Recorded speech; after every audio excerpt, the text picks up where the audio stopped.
Assalamualaikum warahmatullahi wabarakatuh. Ketemu lagi dengan Widya di Ngobrol Bareng. Kali ini Widya sama Kang Burhan, salah satu pengurus Pondok Wisnu Wisnu di Dalerjo Madiun. Kita mau ngobrolin seputar dampak pandemi corona ini terhadap perkembangan pondok pesantren. Assalamualaikum Kang Burhan. Waalaikumsalam warahmatullahi wabarakatuh. Bagaimana kabarnya? Alhamdulillah sehat. Semangat ya puasanya, masih tetap semangat. Masih semangat. Alhamdulillah. Ini agak lemes sedikit. Nggak apa-apa, tetap semangat terus.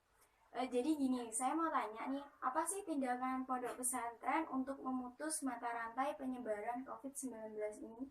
Jadi tindakan pesantren kami untuk memutus mata rantai COVID-19 itu sesuai protokol penanganan COVID-19 yang dilakukan oleh pemerintah, yang diberikan pemerintah, dan himbauan dari pemerintah daerah dan pemerintah provinsi. Jadi pondok kami itu untuk mencegah penularan COVID itu akhirnya pondok kami memulangkan semua santri. Jadi santri di pesantren semuanya kami pulangkan. Karena apa? Di pesantren itu tempatnya orang berkumpul. Jadi kalau salah satu saja santri itu terkena COVID, ya semuanya otomatis semuanya nanti juga akan tertular. Jadi seperti itu. Karena di pesantren pun semua itu serba dilakukan bersama-sama, makan, tidur, mandi, sholat, semuanya serba jamaah, ngaji juga jamaah.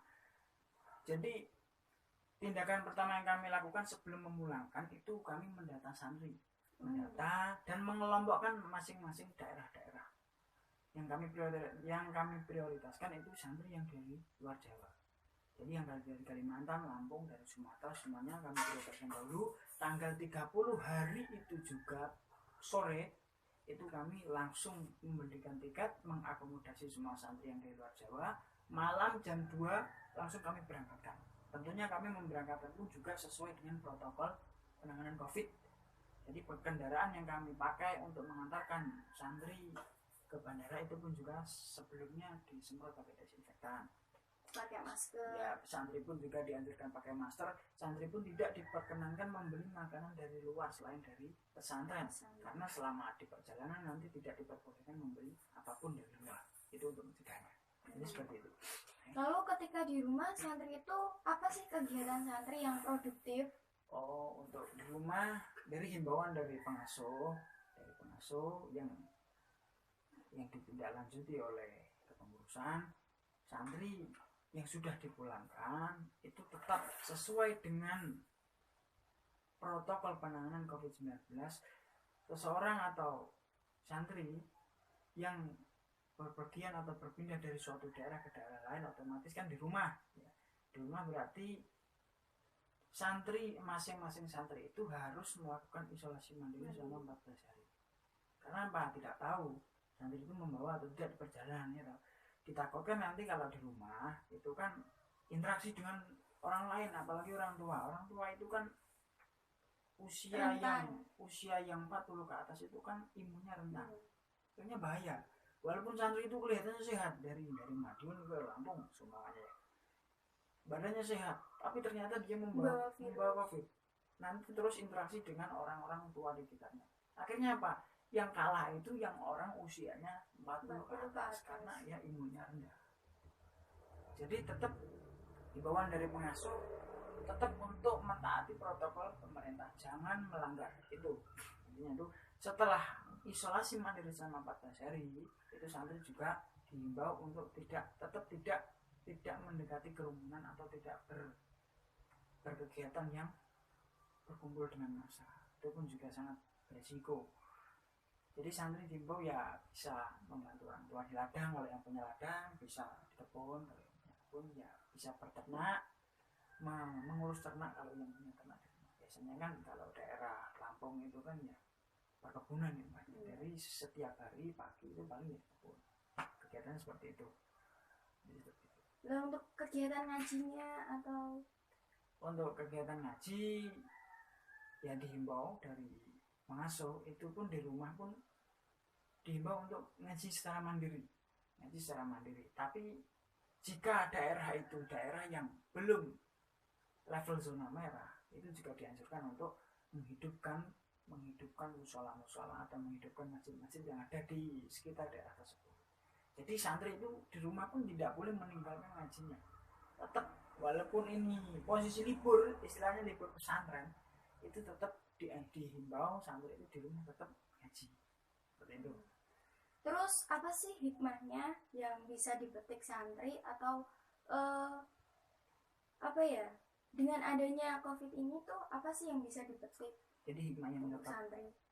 diambil sebenarnya banyak, tapi yang inti itu di masa pandemi COVID-19 ini hikmah yang dapat dipetik itu ketetapan Allah itu tidak dapat diduga-duga, itu saja. Dan santri pun harus siap menerima qada dan qadarnya Allah. Baik itu khairuhu wa syarruhu, baik itu baiknya qada dan qadar ataupun buruknya qada dan qadar. Dan COVID-19 ini termasuk qada dan qadar yang buruk. Kalau orang yang menilainya buruk ya buruk, kalau orang yang menilainya baik ya baik, seperti itu. Jadi santri harus tetap menerima apapun itu keputusan Tuhan. Dan tentunya sabar ya. Tentunya sabar. Sabar itu pasti harus sabar. Di sisi sabar, ya jangan hanya sabar tok, tapi apa? Ya harus selalu ikhtiar. Ikhtiar, setelah ikhtiar baru tawakal. Jangan moro-moro tawakal, belum ikhtiar. Aku yakin sama Gusti Allah, aku gak bakal terkena COVID. Belum ikhtiar tapi udah bilang seperti itu. Setiap hari berkerumun, kan nggak tahu ya. Iya. Jadi ikhtiar itu tetap dahulu. Ikhtiar dulu, setelah ikhtiar baru tawakal. Kalau orang sudah tawakal belum ikhtiar itu namanya putus asa. Wala tai asu, kan dalilnya wala tai asu. Seperti itu. Janganlah kamu putus asa. Seperti itu jadi di sisi lain juga santri itu dituntut untuk selalu riyadhah atau istilahnya bahasa Jawanya itu ngempat. Dari situasi pandemi seperti ini kan kita itu dituntut untuk ngempat apapun, tirakat.